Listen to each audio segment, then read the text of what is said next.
दोस्तों, आमतौर पर सभी जो लोन्स होते हैं वो एक इंडिविजुअल्स के लिए एक बैड डेट्स ही होते हैं, बुरे कर्ज ही होते हैं। बट जो होम लोन होता है उसे आमतौर पर एक पर्सन के लिए अच्छा लोन कंसिडर किया जाता है। Home loan is generally considered as a good loan और इसके पीछे 5 जो कारण है उसके बारे में आज की इस वीडियो में मैं आपसे बात करने वाला हूँ। तो यहाँ पे जो सबसे पहला कारण आता है जिसकी वजह से होम लोन को अच्छा लोन कंसिडर किया जाता है, क्योंकि होम लोन जनरली सबसे चीपेस्ट लोन होता है। आपको यहाँ पे जो इंटरेस्ट रेट होता है वो बहुत ही कम देखने को मिलता है अगर आपकी जो सिबिल स्कोर है वो अच्छी है। तो आज की डेट में बात की जाए तो कुछ बैंकें आपको 6% के आसपास तक जो होम लोन का जो इंटरेस्ट रेट है वो ऑफर कर रही हैं। तो ये अपने आप में एक बहुत ही चीपेस्ट लोन है अगर आप किसी भी दूसरे लोन को कंसिडर करें तो। इसके बाद होम लोन का जो दूसरा सबसे बड़ा फायदा होता है वो होता है कि जो आप होम लोन लेकर जो घर खरीदते हैं, जो होम खरीदते हैं, वो जनरली एक एसेट कंसिडर किया जाता है जिसकी वैल्यू ग्रो करती है समय के साथ में वो बढ़ती रहती है। तो इस तरह से अगर आप देखें तो होम लोन लेने के बाद से जब हम घर खरीदते हैं, जो होम खरीदते हैं, तो वो अपने आप में एसेट तो है ही, साथ ही साथ जो एक फैमिली की नीड होती है घर की,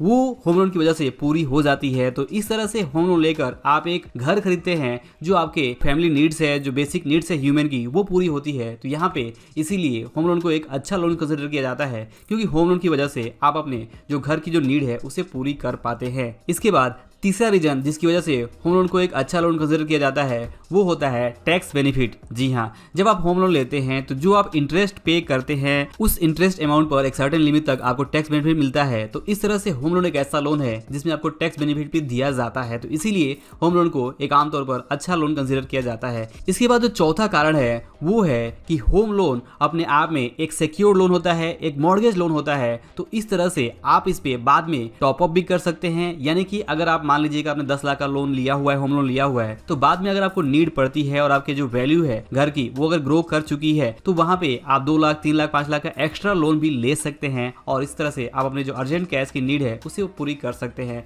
अगर आप एक बिजनेस के तौर पे काम कर रहे हैं तो बिजनेस में आपको अलग अलग टाइम पे पैसों की जो नीड है वो रहती है। तो यहाँ पे अगर आपके पास अपना एक घर है, आपने होम लोन लिया हुआ है और आपने एक घर बनाया हुआ है, तो उस प्रॉपर्टी पे ऊपर आप टॉप अप लोन लेके अपनी जो बिजनेस नीड है उसे भी पूरी कर सकते हैं। इसके अलावा होम लोन को अच्छा लोन कंसिडर करने के पीछे जो 5वां कारण है वो है कि होम लोन लेने के बाद से जब आप ईएमआई पे करना शुरू कर देते हैं तो आपके अंदर एक सेंस ऑफ रिस्पॉन्सिबिलिटी आ जाती है और आप पर्सनल फाइनेंस को लेकर काफी ज्यादा डिसिप्लिन होने लगते हैं, क्योंकि आपको हर महीने पता होता है कि किसी भी हालत में आपको ईएमआई तो पे करनी ही है और इसके बाद जो बचा हुआ अमाउंट है उससे आप अपनी जो दूसरे खर्चे हैं वो प्लान करते हैं। तो इस तरह से आप एक लॉन्ग टर्म में जो सेविंग है वो ऑटोमेटिकली कर पाते हैं होम लोन की ईएमआई की वजह से, क्योंकि होम लोन के अंदर जो आप पैसे पे करते हैं तो इससे आपका जो एसेट है वो क्रिएट होता है होम लोन के थ्रू, क्योंकि आपने होम लोन बाय किया हुआ है। तो इस तरह से 5वां जो रीजन है कि अगर आप होम लोन लेते हैं तो वहां पे जो सेंस ऑफ रिस्पॉन्सिबिलिटी है या फिर जो डिसिप्लिन मैनर में जो सेविंग है वो आप ऑटोमेटिकली करने लगते हैं। तो ये एक और बड़ा फायदा है। तो इस तरह से होम लोन के कुछ इंपॉर्टेंट फायदे हैं जिसकी वजह से होम लोन को आमतौर पर एक अच्छा लोन कंसिडर किया जाता है। लेकिन यहाँ पे कैच ये है कि जब भी आप होम लोन लें तो इस बात को मेक श्योर करें कि जो प्रॉपर्टी आप ले रहे हैं उसे आप सही रेट पे ले रहे हैं, क्योंकि अगर प्रॉपर्टी यानी कि जो घर है वो अगर आप सही रेट पे नहीं लेंगे तो यही होम लोन आपको बहुत महंगा पड़ सकता है। तो इसलिए ये बहुत जरूरी है कि आप होम लोन लेते वक्त बहुत ही सावधान रहें और कुछ इंपॉर्टेंट बातों का जरूर ध्यान रखें जिसके बारे में मैंने पहले बताया हुआ है। तो आई होप कि आप इस वीडियो जरूर समझ पाए होंगे कि क्यों होम लोन को एक अच्छा लोन कंसिडर किया जाता है और कैसे आप इसकी हेल्प से अपना खुद का एक घर बना सकते हैं और लॉन्ग टर्म में एक एसेट क्रिएट कर सकते हैं। तो दोस्तों, आई होप कि आपको ये वीडियो है जरूर पसंद आया होगा। वीडियो पसंद आया हो तो इसे लाइक और शेयर जरूर करें। अंत में इस वीडियो को देखने के लिए और हमारे साथ जुड़े रहने के लिए आपका दिल से बहुत बहुत धन्यवाद।